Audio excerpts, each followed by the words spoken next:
Bueno, ahora vamos a comenzar el siguiente capítulo de este libro. 1. Niñez y adolescencia, 1660 a 1677. Existen 5 relaciones autobiográficas de esta etapa de la vida de la santa. La primera es que de los 3 a los 16 años de edad, que fue escrita en 1693 por orden del confesor y padre Girolamo Bastianelli. La segunda, desde la infancia hasta el fin del primer año del noviciado, que fue escrita en 1699 por el mandato del padre Ubaldo Antonio Capelletti. La tercera, de los 3 a los 30 años de edad, que fue escrita hacia el año 1700 por la imposición del obispo Luca Antonio Eustacchi. La cuarta, de la infancia y de la adolescencia, escrita en 1714 por orden del padre Carlantonio Tassinari. La quinta, de la infancia, escrita en 1720 y 1721, bajo el dictado de la Virgen María y por el mandato del obispo Alessandro Codevo. El texto de la tercera relación, llamada comúnmente segunda, se halla en la edición de O. Fiorucci, en el volumen primero, de la página 1 a la 168, y es con mucho la más extensa. El original se conserva en un manuscrito bellamente encuadernado, conocido como el volumen de Pío IX, porque lo tuvo consigo este papa por espacio de 12 años. Las otras han sido publicadas en el quinto volumen del diario, La Città di Castello, 1987, de las páginas 661 a la 812. Además abundan los recuerdos infusos en las páginas del diario con interesantes detalles autobiográficos. Hemos dado la preferencia a la relación del 1693 por considerarla la más espontánea y menos expuesta a una posible proyección de las experiencias místicas ulteriores sobre los relatos de la primera edad. 1. Para mayor gloria de Dios y por cumplir su santa voluntad, con mortificación y sonrojo me pongo a describir cuanto sigue solo por pura obediencia. El mandato de la santa obediencia ha hecho obrar tantos prodigios y milagros a los verdaderos obedientes, por duro o imposible que se les hiciera. Confiando pues en esta santa virtud, en la cual yo quiero vivir y morir, comienzo a poner por obra el mandato de V.R., que se me impone en virtud de la santa obediencia de manifestarle el principio de mi vida. La relación del año de 1693 se encuentra en el diario quinta parte, desde la página 665 a las subsiguientes. Yo soy la verdadera flor. 2. Paréceme que a los 3 o 4 años, estando una mañana en el huerto, gustosamente entretenida en coger flores, me pareció ver visiblemente al niño Jesús acompañándome en coger dichas flores. Al punto dejé de cogerlas y me fui hacia el divino niño con deseo de asirlo, y me pareció que me decía: yo soy la verdadera flor. Y desapareció, dejándome cierta luz que me movía a no tomar gusto en las cosas momentáneas.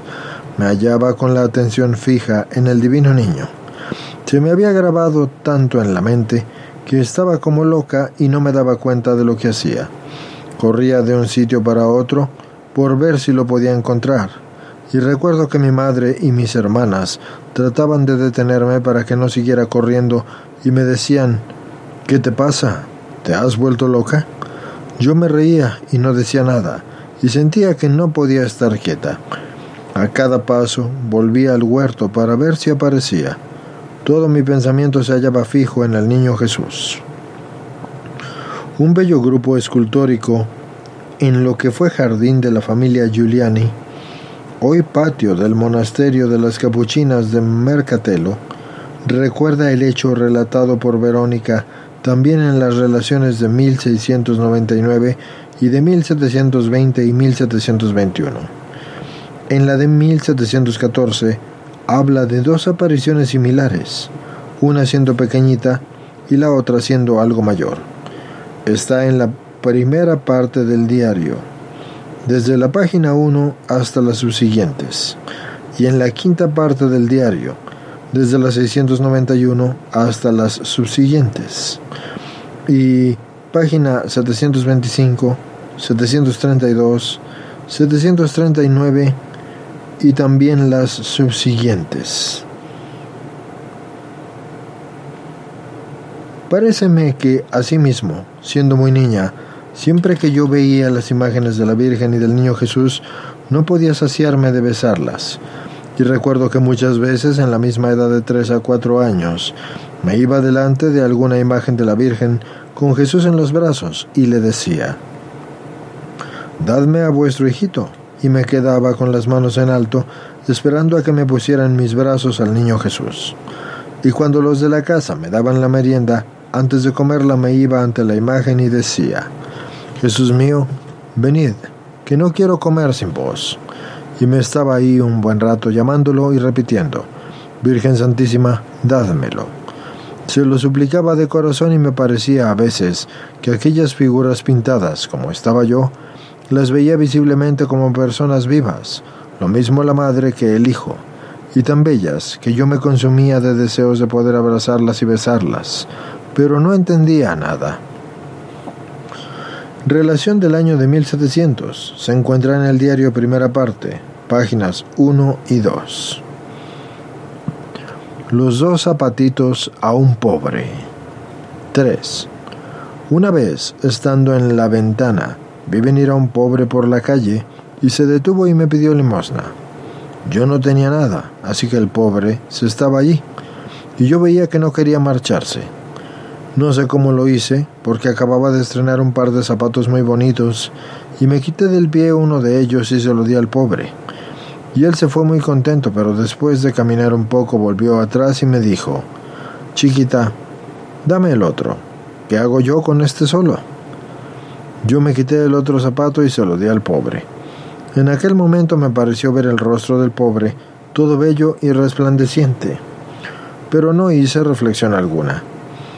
Partido el pobre, no sabía cómo salir del paso.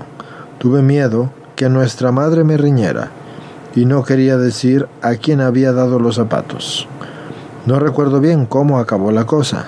Solo me acuerdo que no quise descubrir que los había dado por amor a Dios. Del episodio de los zapatitos no habla en la relación de 1693.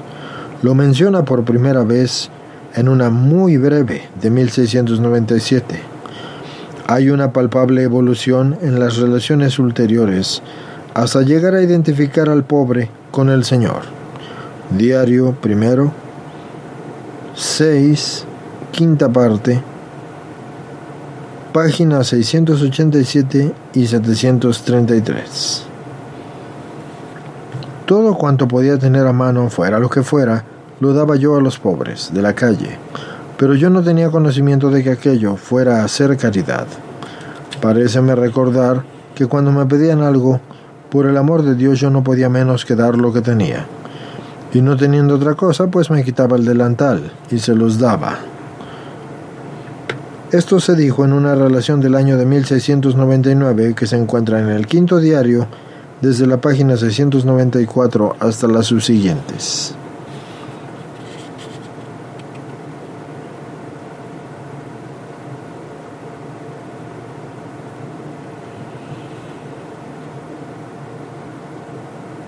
Modelos de imitación. 4.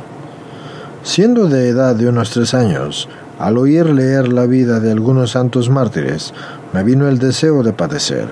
Entre otros padecimientos que fueron soportados por ellos, uno fue el ser quemados. Cuando yo oí leer esto, también yo sentí un deseo vivo de ser quemada por el amor de Jesús, y llegó esto a tal grado que puse la mano en un brasero. Era un tiempo de invierno, con intención de quemarme a imitación de aquellos mártires.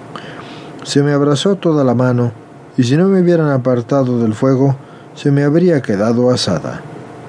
No me acuerdo bien, pero me parece que en aquel momento ni siquiera sentía el fuego, porque estaba como fuera de mí, por el contento que ya experimentaba, pero luego sentí el dolor de la quemazón, hasta que se me habían contraído los dedos. Todos los de la casa lloraban, pero yo no recuerdo haber derramado una lágrima. En esa tierna edad no me parece haber tenido luz particular de Dios. Estas cosas las hacía porque oía que las habían hecho aquellos santos mártires. Otra vez, siendo también de edad de unos 3 o 4 años, y oyendo leer el compendio de la vida de Santa Rosa de Lima, ese compendio era muy probablemente el de Antonio González de Acuña, publicado en Roma en 1665. En 1666 apareció La Vita, escrita por Serafino Bartolini. Es una edición existente en la Biblioteca de las Capuchinas de Città di Castello. Por tanto, Orsola tenía al menos 5 o 6 años de edad, y no es rara esa tendencia a colocar los recuerdos de la infancia en una edad más temprana de lo que sucedieron. Rosa de Lima fue beatificada en 1668 y fue canonizada en 1672. Y así las grandes penitencias que ella hacía. Así que me vino el deseo de hacer también yo eso propio, y entre otras cosas yo la quería imitar en las disciplinas que tomaba. Pero no teniendo con qué azotarme, me quitaba el delantal, hacía muchos nudos en las cintas del mismo, y luego poniéndome detrás de alguna puerta, me golpeaba. Una de las veces, mi madre me encontró mientras que yo me estaba disciplinando, y al punto dejé de hacerlo, y me llené de sonrojo, porque no hubiera querido que nadie me viera. Todo esto lo hacía porque yo oía que dicha santa lo hacía todo a escondidas, y así quería hacerlo yo también. Otra vez, oyendo que dicha santa se hirió lastimosamente por haberse cogido un dedo fuertemente bajo la tapa de una caja, pero que ella en esto cayó y llevó el dedo malo por buen tiempo en su deseo de padecer, me vino este deseo también de sufrir lo mismo, si bien yo no tenía valor para hacerlo adrede. Pero el Señor lo permitió cuando menos lo pensaba, porque yo estaba una mañana jugando con los dedos detrás de una puerta de casa, y descuidadamente yo los metí en la rendija de la misma, y me parece que precisamente en aquel momento estaba pensando en el daño que se hizo Santa Rosa. Y en esto, una de mis hermanas vio entrar por la puerta un perro grande, y tuvo miedo de él, y sin percatarse de que yo estaba ahí detrás, cerró la puerta de golpe, aprisionándome un dedo con ella. Comenzó a llorar fuertemente, diciendo que había matado a su hermana. Yo le decía que se callara y que no era nada, pero ella, y bueno, no es para menos, viendo la gran cantidad de la sangre que salía, gritaba cada vez más fuerte. Yo no decía nada, solo me parece que experimenté cierto gusto por poder padecer como aquella santa. La herida era tan profunda que se veía el tendón, y enseguida mandaron por el cirujano, el cual dio mucha importancia al caso. Hizo un parche con clara de huevo y con varillas, y me lo ajustó, con pesar mío. Pero yo no decía nada, sentía que me medicaran, y ya que hubiesen querido soportarlo sin ningún remedio, como lo había hecho aquella santa. Todo eso sucedió la mañana antes de que yo me quemara la mano, como ya lo he dicho arriba.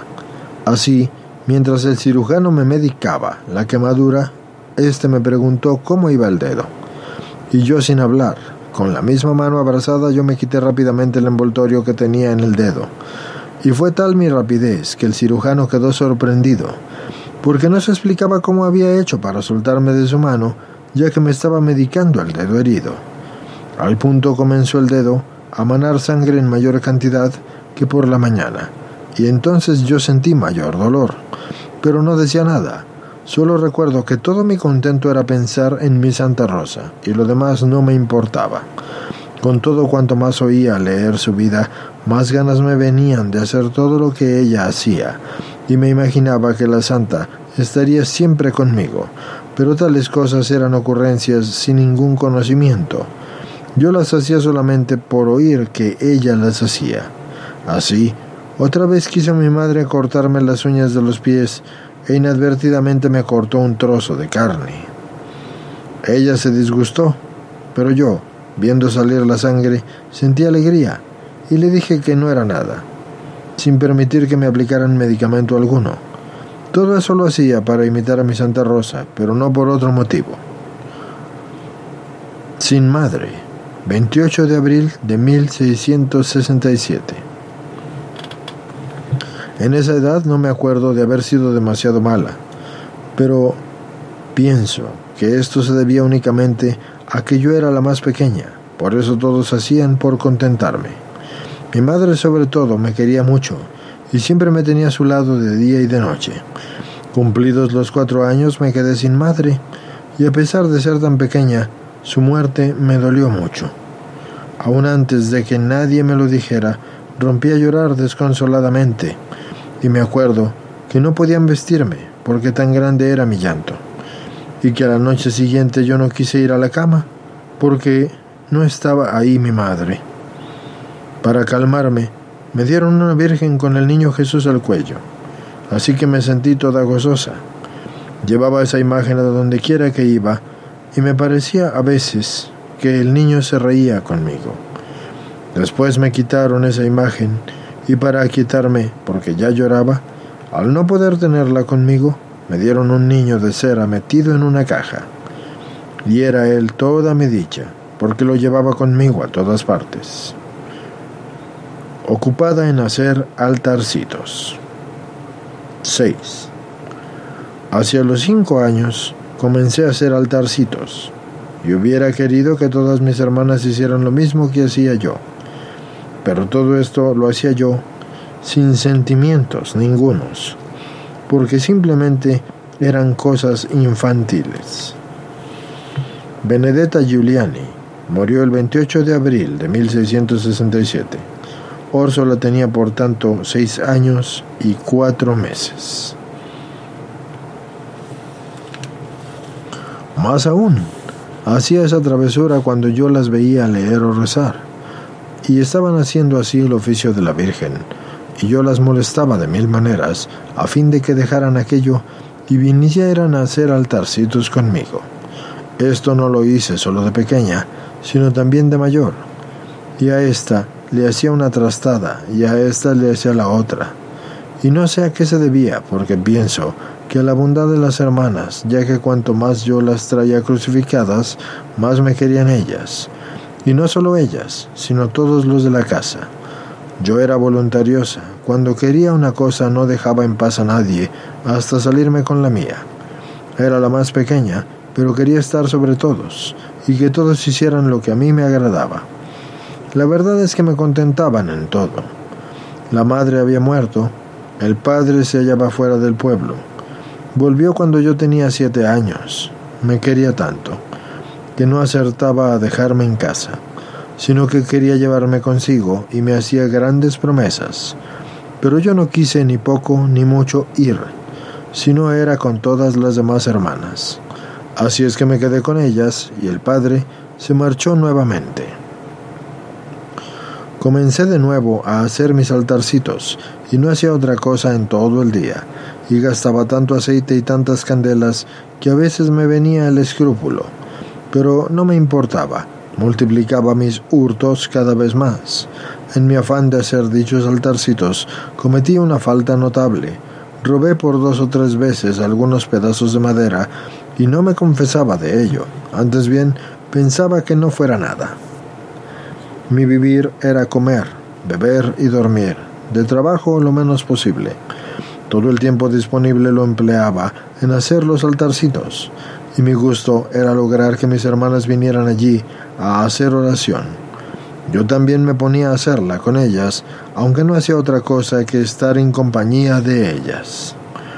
Empecé a darme cuenta de que ellas hacían penitencias y yo no decía nada, pero andaba observando con atención cuanto ellas hacían y me venían deseos de hacer yo otro tanto, pero no tenía ni disciplina ni cilicio y no había modo de echar mano de lo de ellas porque todo lo tenían bajo llave.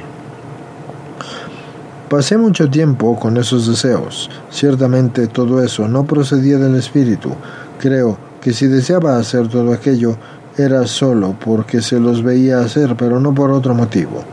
Con todo, ya que no lo podía hacer, me conformaba fácilmente, pero cuando llegaba el día en que ellas comulgaban, y sin poder hacerlo yo, esto me disgustaba mucho, y sin embargo no decía nada, ni al confesor, ni a los de esa casa. Pero me parece recordar que en tal día, aunque no comulgase, yo sentía cierto contento estando con las que sí habían comulgado. Continué con ese anhelo secreto hasta la edad de 9 años. Cuando yo tenía esa edad, nuestro padre se hallaba en Piacenza, donde había obtenido un cargo importante. Francesco Giuliani había conseguido en Piacenza el puesto del Dacier, o superintendente de portazgos y de aduanas. Esto fue al servicio del duque de Parma.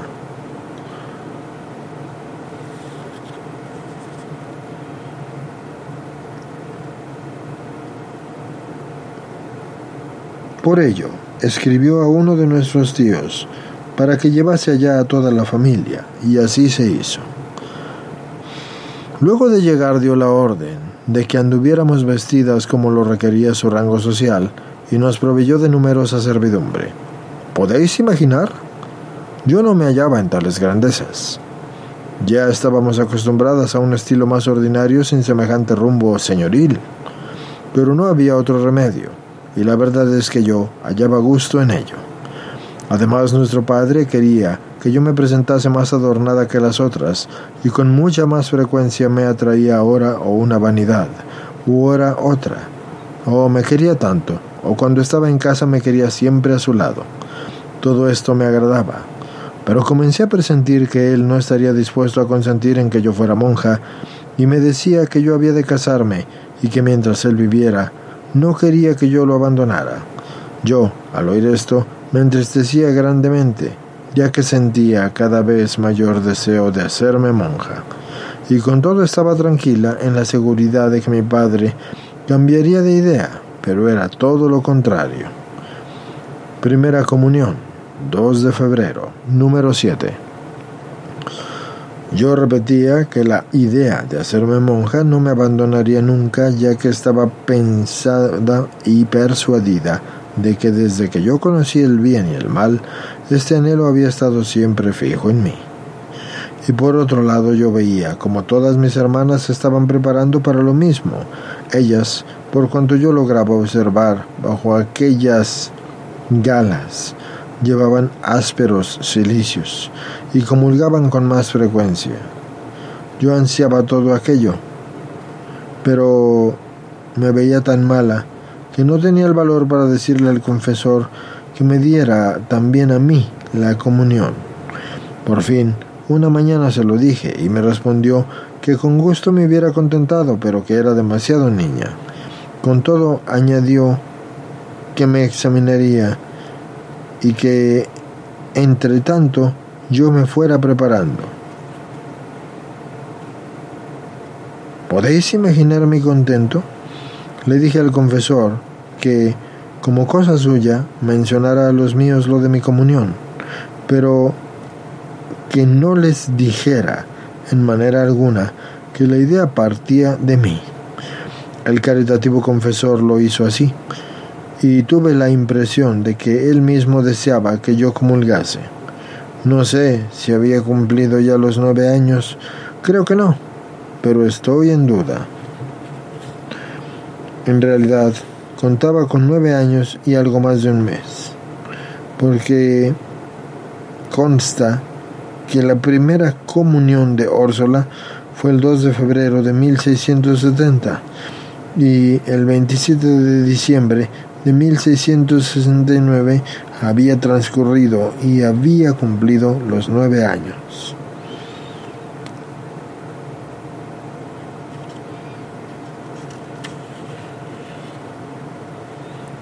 Pues bien, continuamos con la lectura. Este confesor era un santo, porque yo le tenía mucha confianza. Por eso le pedí un cilicio y una disciplina, y él me procuró todo con mucho secreto, pero me dijo que no quería que los utilizara sino después de haber hecho la comunión, y así lo hice. No me hizo esperar mucho, porque comenzó a examinarme, y en 2 mañanas dio por terminada mi preparación. Yo no veía la hora de llegarme al sacramento. Esa primera vez que comulgué estaba fuera de mí, por el contento. Pero yo no sabría decir lo que era, porque yo la oración no la hacía. Ignoraba lo que eran sentimientos, y lo único que sentía era una ansia grande, pero no sé de qué. Le pedí nuevamente permiso para hacer alguna penitencia y él me lo concedió. Así es como comencé a llevar el oficio y también el cilicio de hacer todo esto. La primera vez que me lo puse me penetró enseguida en la carne y creí que me moría por la cantidad de sangre que brotaba. Me lo quité luego, pero temí que si lo decía al confesor me mandaría que no me lo pusiese más. Volví a ponérmelo, pero con las puntas hacia el justillo, y esto lo hice para no mentirle al confesor, caso que me preguntara si yo lo tenía puesto. Pues como en efecto me lo preguntó inmediatamente, yo lo llevé así muchísimo. Así pues, aunque me penetraba en la carne, no por eso yo dejaba de usarlo, porque todo me parecía poco. Igualmente me daba la disciplina, a pesar de que él, la que tenía, era de cuerda delgada y me hacía mucho daño, hasta el punto en que puedo yo decir que todas eran disciplinadas y todas eran aparte disciplinas de sangre, y de este modo no decía nada al confesor. Vocación religiosa y oposición del padre. 8.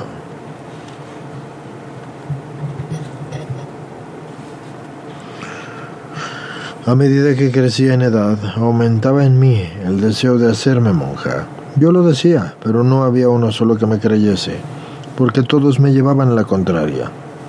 Y más que nadie mi padre, el cual hasta lloraba y me decía que no quería absolutamente oír tal cosa. Para quitarme de la cabeza esa idea, con frecuencia traía a casa a otros señores, y luego me llamaba delante de ellos y me prometía toda clase de pasatiempos. Lo propio hacían aquellos señores. Se ponían después a contar todas las cosas del mundo por ver si yo me entusiasmaba con ellas, pero me producían el efecto contrario. En aquel momento me venía tal náusea de las cosas mundanas que no era capaz de razonar sobre ellas, y les dije muchas veces que no me hablaran de tales cosas, porque cuanto más las oía tratar de ellas, más lejos me sentía de las mismas. Todo inútil, y cada día así se renovaba ese martirio para mí. Tuve paciencia durante algún tiempo, hasta que por fin declaré en presencia de todos que tales discursos me daban náuseas y que no podía soportarlos. Y allí delante de todos rompí a llorar copiosamente por las miserias de los pobres mundanos. Viéndome llorar así, todos se movieron a la compasión y me prometieron que no volverían a hacerme tales discursos, pero yo les dije: creo que hoy será el último día que me hablen, porque no vendré nunca más a la presencia de ustedes. Y como lo dije así, lo quise hacer. Pero al día siguiente volvieron de nuevo, y mi padre quiso que yo fuese, ya sea que quieras que no, así que obedecí, pero a la condición de que no me hablaran del mundo, y así lo hicieron. Yo me daba cuenta perfectamente del lazo que el demonio me andaba tendiendo, y no obstante la repugnancia que yo sentía, porque la verdad es que la humanidad hallaba en ello alguna complacencia, así que permanecía lo más callada que podía, ya que apenas decía algo, veía que mi padre hallaba gusto grande y gozaba oyéndome. Yo hacía expresamente lo que a él no le agradaba, con el fin de que se fuera distanciando, pero de nada servía porque parecía que me quería cada vez más. Y me decía a veces: yo te quiero dar gusto en todo, lo único que no quiero es que te hagas monja. Al decirme eso, se enternecía tanto y yo me enternecía hasta el llanto. Yo le decía: si es que quieres contentarme, la única gracia que yo deseo de ti es la de meterme en un convento. Y aquí es que se centraran todos mis disgustos, pero también todos mis gustos. Dadme pues de meterme así en un convento. Entonces, dadme ese contento, y así me contentaréis en todo. Veréis cómo, obrando así, experimentaréis consuelo también vos. Trató de probarme para hacerme cambiar de idea, y a este fin hizo que me hablasen diversas personas religiosas, pero yo me sentía cada vez más afianzada en la vocación, y me iba a un cuarto donde había un cuadro del Salvador, el cual parecía que me hablaba, cuando me ponía en oración ante él. Yo sentía claro que debía ser su esposa, y esto me producía tal ánimo, y me fortalecía tanto en mi resolución, que nada temía, y más aún, decía con toda libertad, tanto al Padre como a los demás: hagáis lo que hagáis, yo seré monja, ya lo veréis. No es posible que mude, al contrario, siento que me crece cada vez más el deseo. Por ver así si lograba convencerme, me comenzó a decir que si quería hacerme monja, no había de ir con las otras hermanas, y esto lo decía con toda intención, porque sabía cuánto quería yo a mis hermanas, y ellas también me querían mucho, y parecía imposible que yo pudiera estar sin ellas. A pesar de ello, me sentía tan animosa que, a cuenta de unirme como esposa con el Señor, el dejar a mi padre y a mis hermanas con todo lo que me prometían, todo me parecía nada. Así que volvía al cuarto ante la imagen del Salvador y le decía: Señor, quiero ser vuestra, no me abandonéis. Y parecía que él me hablaba diciéndome que había de ser su esposa, y en ese momento dicha imagen se volvía tan hermosa que yo perdía de vista el cuadro y lo veía todo cambiado. La belleza que yo descubría en aquel rostro y los etcéteras, jamás en mis días yo he visto algo más hermoso. Y esto me aconteció muchas veces, y por fin me vino el deseo de llevarlo conmigo a todas partes, y así lo hacía, y lo he traído también aquí, y es un cuadro de esos que son ordinarios. Pero no se me ha concedido el poder tenerlo, nada más aún, y tengo que hacerme mucha violencia, ya que han colocado dicho cuadro al pie de una escalera, pero yo, si pudiera, lo tendría dentro de un relicario. Y todo sea por amor de Dios, y es verdad que desde que me encuentro aquí no he vuelto a verlo con aquella hermosura, pero lo recuerdo como si fuera ahora. Eso es una tabla de pequeñas dimensiones que actualmente se encuentra en el Museo de Santa Verónica, y en el anverso se lee: esta es la imagen del Salvador que habló sensiblemente a Santa Verónica Giuliani, siendo de edad de 10 años, en la ocasión que le vino a la gana de asomarse a una ventana de la casa paterna, y se oyó llamar por 2 veces con su nombre, hasta que finalmente, haciéndose sorda a la voz misteriosa, escuchó estas palabras: mírame a mí y piensa en mí, y renuncia a todas las vanidades del mundo, teniendo bien mortificados tus sentidos. Entonces ella se postró en la tierra y pidió humildemente perdón a su Dios. El texto está inspirado en el relato del padre Capelletti, que recogió de los labios de la santa y que se encuentra en el diario Quinta Parte, desde la página 605. Mi padre no dudaba de mi resolución decidida de hacerme monja, pero seguía abrigando la esperanza de que yo cambiara de idea, y a veces se ponía a hablar conmigo de los asuntos de casa, y de buenos modos me suplicaba que me quedara con él, porque él no tenía otro contento fuera de mí. Así que yo le decía: ¿cómo puedo obrar de otro modo si yo siento que el Señor me quiere por esposa suya? También Él es mi supremo Padre.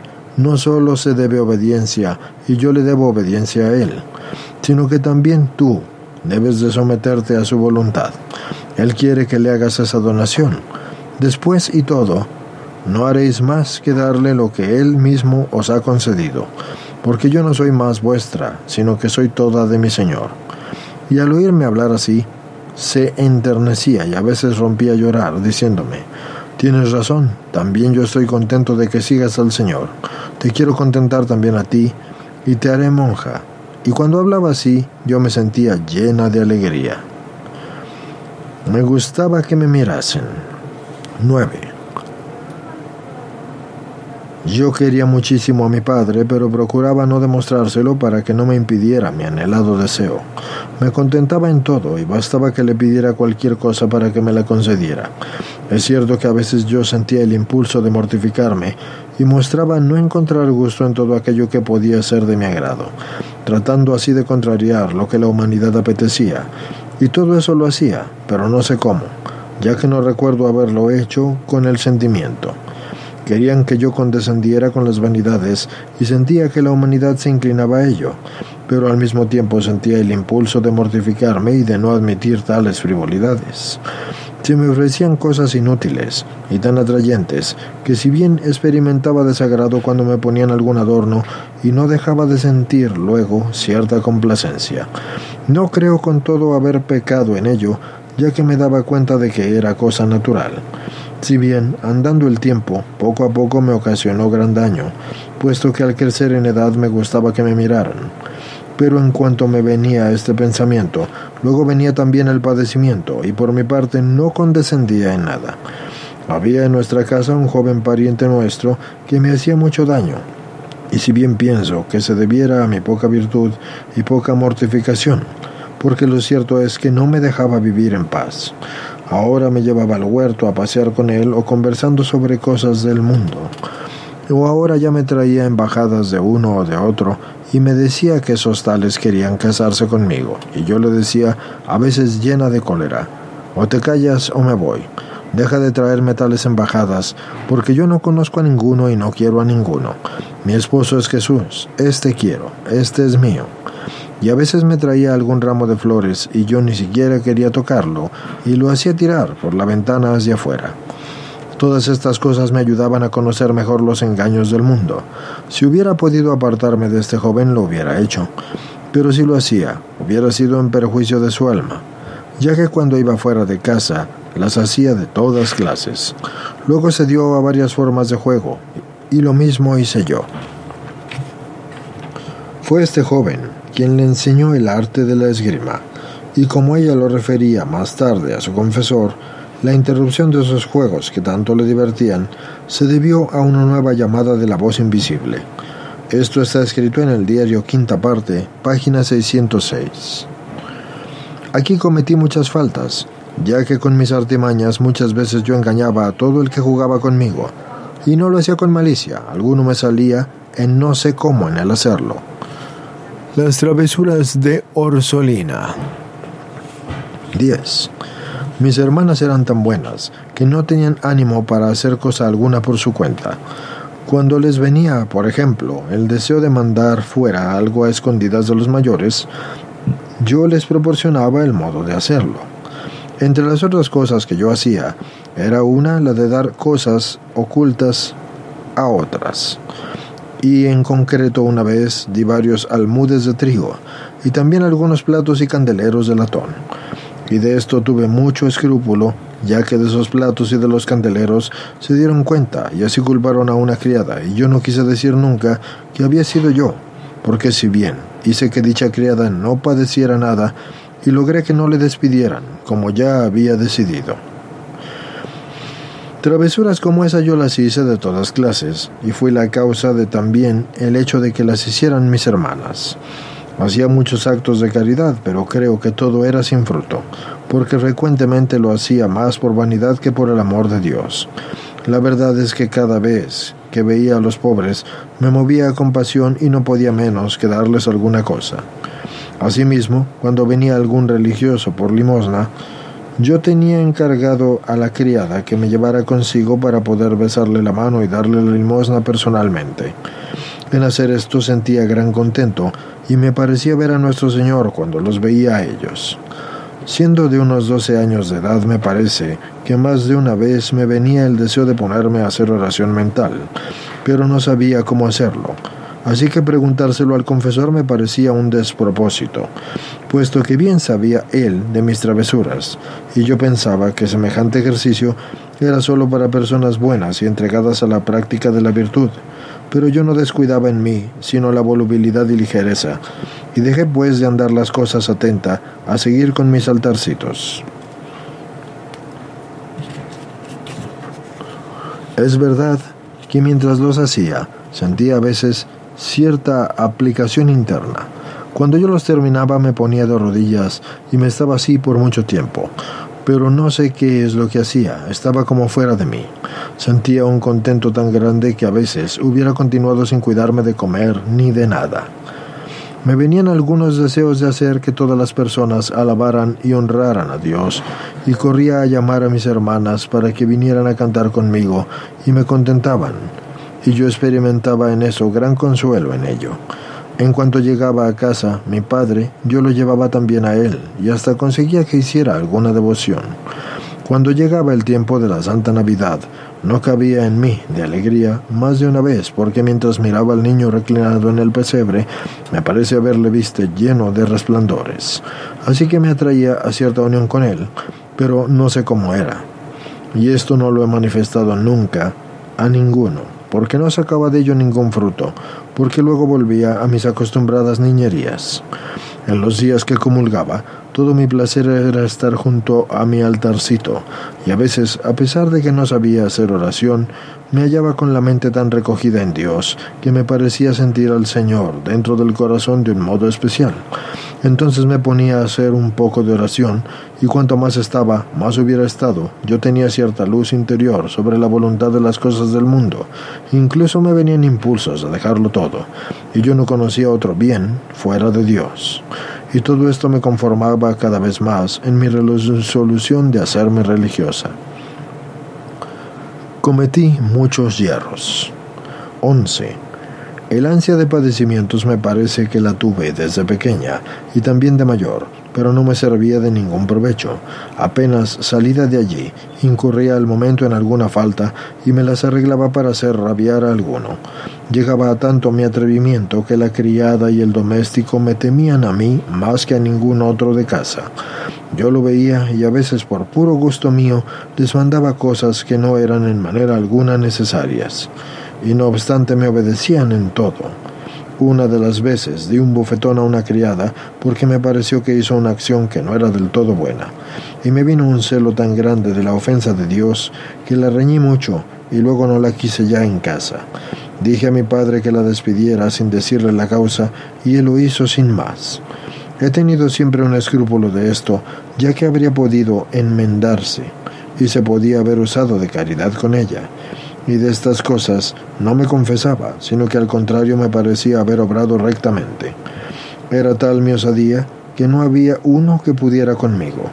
Mis hermanas mayores me obedecían como si yo fuera la dueña de la casa, y no parecía sino que todas anduvieran a porfía para ver quién me daba más gusto. Yo hallaba en esto mucho agrado y hasta experimentaba satisfacción. Refiero todo esto para que VR pueda conocer hasta dónde era yo mala. Por otra parte, todas estas cosas me servían de ayuda, pero el mal estaba en que yo no hacía el aprecio de los sentimientos interiores que continuamente tenía. Estuve de esta forma hasta la edad de los 13 años y algo más. En esta edad cometí muchos yerros, sabiendo de antemano que mi padre no me rehusaría nada. Le pedía muchos pasatiempos y solaces, y todo lo conseguía, y entre otras cosas, en tiempo de carnaval, le pedí que me permitiera ir enmascarada justamente con él a la lotería. El juego de la lotería, de origen genovés, se difundió en el siglo XVII por las varias regiones de Italia. El Papa Alejandro VII lo prohibió en 1660 en los Estados Pontificios. Así pues, la lotería se celebraba en aquella ciudad.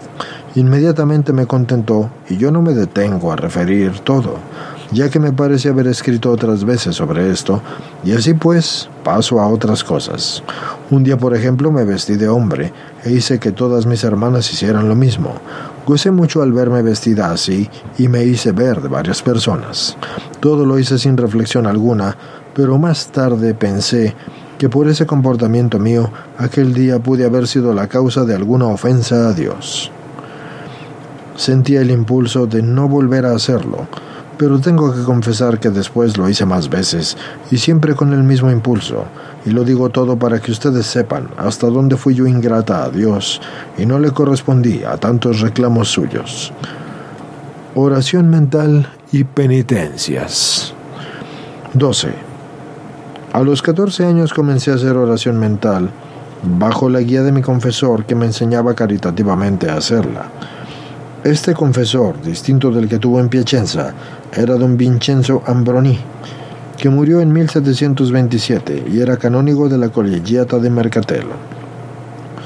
Desde el principio yo sentía mucha consolación, y no digo ya luces, porque todo el consuelo consistía en estar allí para dar gusto al Señor, y era todo mi contento, y permanecía poco tiempo, a lo más media hora. Sentía así ciertos deseos de padecer, por lo que yo le manifestaré así al confesor, y me deseo así de hacer alguna penitencia. Así que no quiso él darme permiso por miedo de que yo me hiciera daño, y yo no quise decirle que ya lo había hecho varias veces. Él lo ignoraba, porque entonces comenzaba yo a ir con él. Así que desistí pues por entonces, y no volví a decirle nada. Pero cuanto más yo me entregaba a la oración, más ansias me venían de padecer. El confesor persistía en la negativa, y yo no sabía cómo lograrlo, así que volví a la carga, y por fin me contentó, concediéndome el cilicio y la disciplina tras días a la semana por 3. Así pues lo hacía, pero eso me parecía poco, y con todo lo hacía como si se me había concedido. Al llegar el día de la comunión, yo no cabía en mí por el contento, y en tal día me parecía que oía dentro de mí una voz que me decía: «Aquí me tienes, estoy contigo». Me parecía sin más que fuera el Señor quien me lo decía, ya que esa voz me hacía revivir toda una nueva vida, y me enardecía tanto que a veces me preguntaba qué es lo que me pasaba. Yo disimulaba sin decir lo que sentía, sino todo lo contrario. Vencida finalmente la resistencia. 13.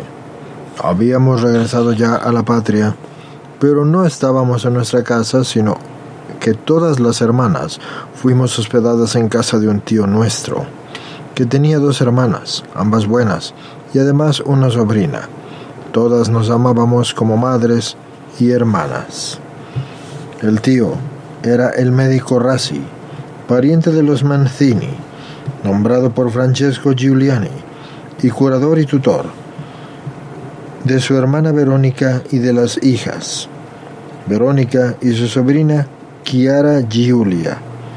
Después de la entrada en el convento de las 4 hermanas de esta, siguieron por algunos años en casa de Rassi, habiendo sido nombradas herederas en el testamento de Francesco Giuliani. Se establecieron por propia cuenta y fundaron con sus bienes una canongia, cuyo primer usufructo fue Arcangelo Mancini, primero de los hermanas Giuliani.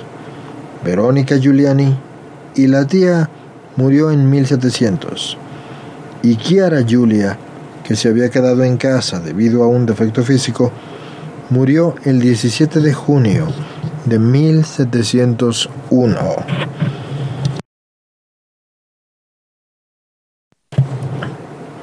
Bien, vamos a continuar con esto, señores.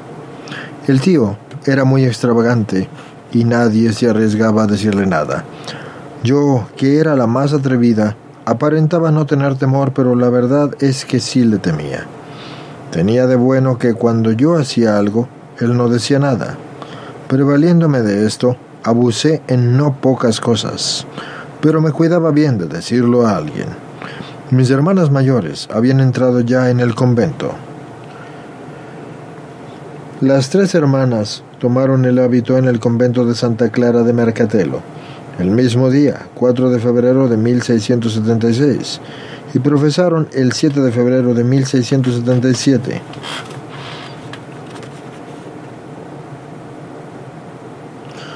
Lo cual me desasosegó mucho. Yo no podía hallar la paz, lo que me hacía llorar, y no era tanto que fuera la partida de ellas, cuanto más el temor de que para mí no hubiera esperanza de hacerme monja. No obstante, me encomendaba al Señor, pero cada vez veía que se me cerraban más las puertas. Sabía yo que nuestro padre había escrito al tío que me contentase en todo, pero que nadie me mencionase a las monjas, y así lo hacían, mas yo estaba al tanto de todo. Bien, esto es una relación del año de 1693, que se encuentra en su diario, quinta parte. Las páginas son de las 665 a las 679. Yo no sabía escribir, pero un día me las ingenié para redactar una carta dirigida a mi padre, cuyo contenido era como sigue: I.M.I. Carísimo y amadísimo padre, me parece haber oído que vuestra señoría ha avisado al señor tío que trate con los demás de quitarme de la cabeza la idea de hacerme monja. Pues bien, le escribo esta para decirle, con toda sinceridad y muy de corazón, que estoy resuelta yo a entrar en el convento lo antes que sea posible. Si vuestra señoría quiere contraer nuevo matrimonio, lo puede hacer, ya que es inútil que esté esperando a que yo cambie de idea. Sabe muy bien el afecto que yo profeso a vuestra señoría y a mis hermanas, y me he desprendido ya de la casa de la familia. Y también me he desprendido de la familia. Mis hermanas están ya en el monasterio, y me parece que no ha disminuido mi afecto. Por el amor de mi Dios yo quiero, y con quien quiero yo desposarme, dejaré de buen grado casa, bienes, padre, hermanas y todo. Vuestra señoría dé licencia y facultad a quien tiene la responsabilidad de nuestras cosas, para que cuanto antes procure llevarme al convento. No añado más, y que sea esta la primera y última carta que le escribo, y me confirmo para siempre, hasta que llegue esa hora de mí tan deseada, postrada a los pies del crucificado. Pido la bendición a él y a vuestra señoría, saludándole de corazón. Afectísima y obedientísima hija, Úrsula Giuliani. Me parece que en dicha carta había también otras cosas, pero ahora no las recuerdo. Sé que la mandé a escondidas, y no tardo en escribir así que mi padre escribió de nuevo autorizando que yo me hiciera monja, pero no porque fuera de su gusto, sino más por complacerme. Yo, noticiosa de esa carta, daba guerra sin cesar a mi tío, y a quien tenía cuidado de nuestra casa, pero bueno, pues no me hacían caso, alegando que aún no tenía edad yo para ir al convento. Esta es una relación del año de 1699, en el diario quinta parte, página 705 y subsiguientes. Me hallaba en gran aflicción y melancolía, hasta el punto en que yo temía que me iba a venir alguna dolencia, como en efecto me vino. Ofrecía yo a Dios todo aquel padecer, y todo me parecía poco, y no me desahogaba con nadie, porque todo me lo tenía para mí. Por fin, viendo que nada me aliviaba si no era el razonar de monjas, hicieron venir 2 licencias para que yo escogiera el monasterio que prefería. Y en cuanto llegaron las 2 licencias me levanté de la cama y ya no tuve mal ninguno. Era yo la cruz de todos, y sin embargo todos me querían. 14. Estaba ya dispuesta a ir a donde deseaban, pues a cualquier sitio iba yo gustosamente. Lo único que me importunaba era cierto deseo de entrar monja en una orden de más estrecha observancia. El Señor hizo de modo que fuese este el lugar, y fue cosa como de milagro. Fue tal mi contento que yo no veía la hora de venir, y se fue alargando la cosa, y en el entretanto yo pasé muchos trabajos, pero no cedía en nada. Cuando por fin fui admitida, pareció que todo el infierno se desencadenara contra mí. Experimenté muchas tentaciones, y muy fuertes, de modo especial sobre el estado religioso. Y de todo ello no dije ni palabra al confesor. Todo lo pasé en silencio, en la oración. Experimentaba un tedio grande, y estaba en ella un poco, y luego iba a entretenerme con mis altarcitos. Pero sobre todo, le he escrito ya otra vez, según me parece, y de vez en cuando yo experimentaba alguna aplicación particular. Y si bien trataba de distraerme con alguna frivolidad del mundo, aún así sentía mi mente toda aplicada a Dios, por cuanto recuerdo que me parece que me conmovía grandemente la pasión del Redentor, llegando a veces a producirme el llanto. Cuanto más me dedicaba al ejercicio de la oración mental, mayor hastío me venía de las cosas del mundo, y a veces tenía también alguna luz particular sobre el propio conocimiento, pero de esto no decía nada, ni siquiera al confesor.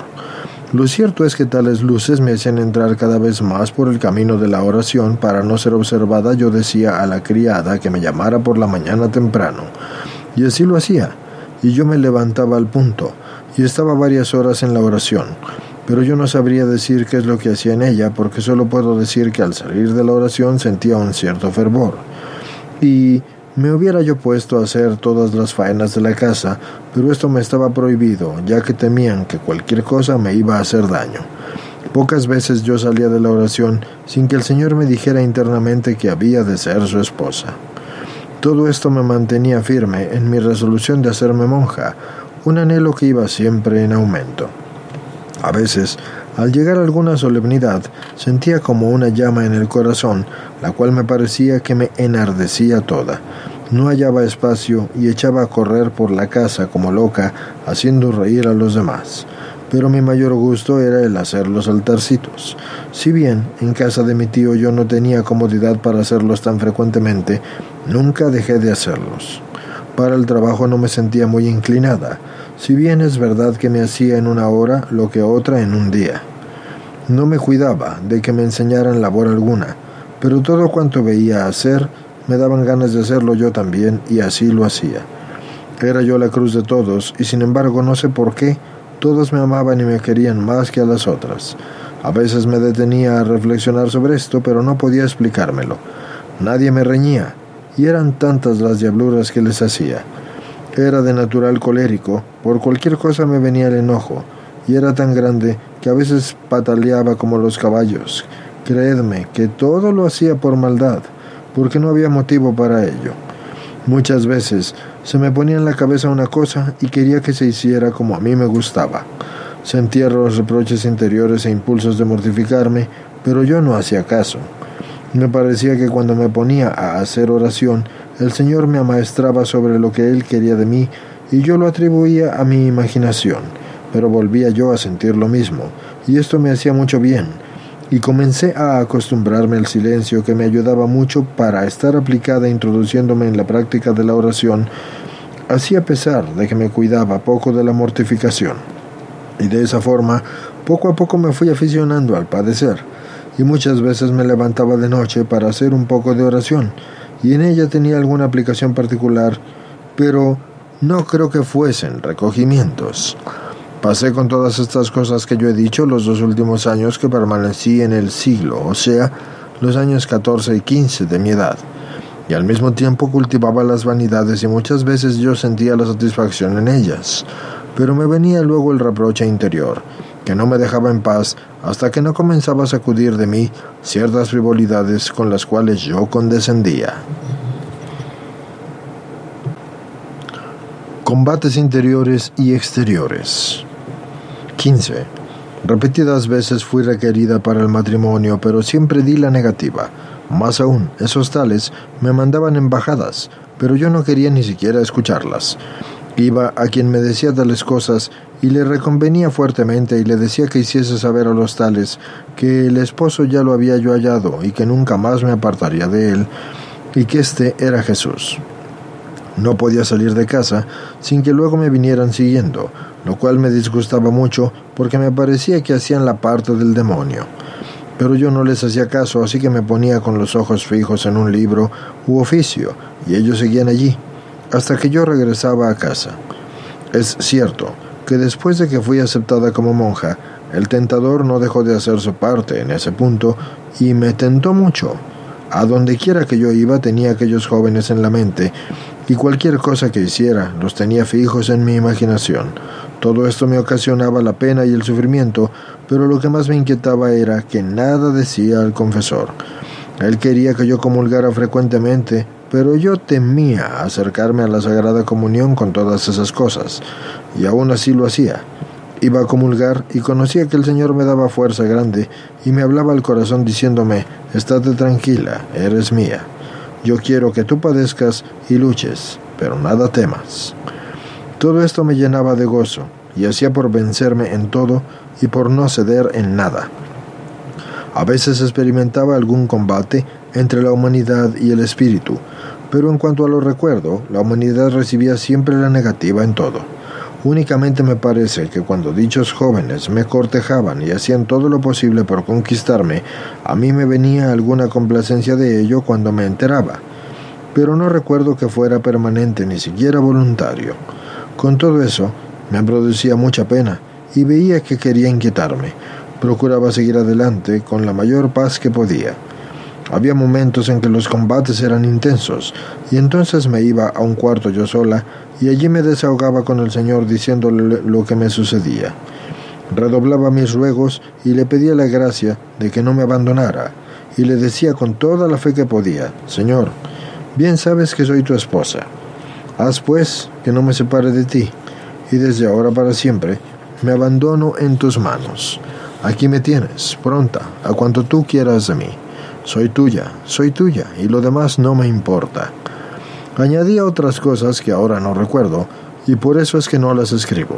Lo que sí recuerdo es que todo esto me hacía mucho bien, y que salía del cuarto con una fe viva que me tenía toda elevada en Dios. Pasaba días enteros sin proferir palabras, pero mi mente parecía estar casi siempre en Dios. Me apenaban grandemente ciertos pecados que había cometido con algunas muchachas, y no sabía cómo hacer para confesarlos. Todo lo hacía en penitencia de los mismos, pero me angustiaban tanto que yo no hallaba nada que me diera los ánimos. Yo pensaba dentro de mí: ¿cómo es posible que yo pueda hacer oración teniendo todas estas cosas? Era una lucha atroz, y me venía el temor de que semejantes sentimientos fueran obra del demonio, y sufría mucho. Lloraba día y noche, suplicaba al Señor que me diera fuerza para poder confesarme, pero al ponerme a los pies del confesor quedaba muda, sin poder articular palabra.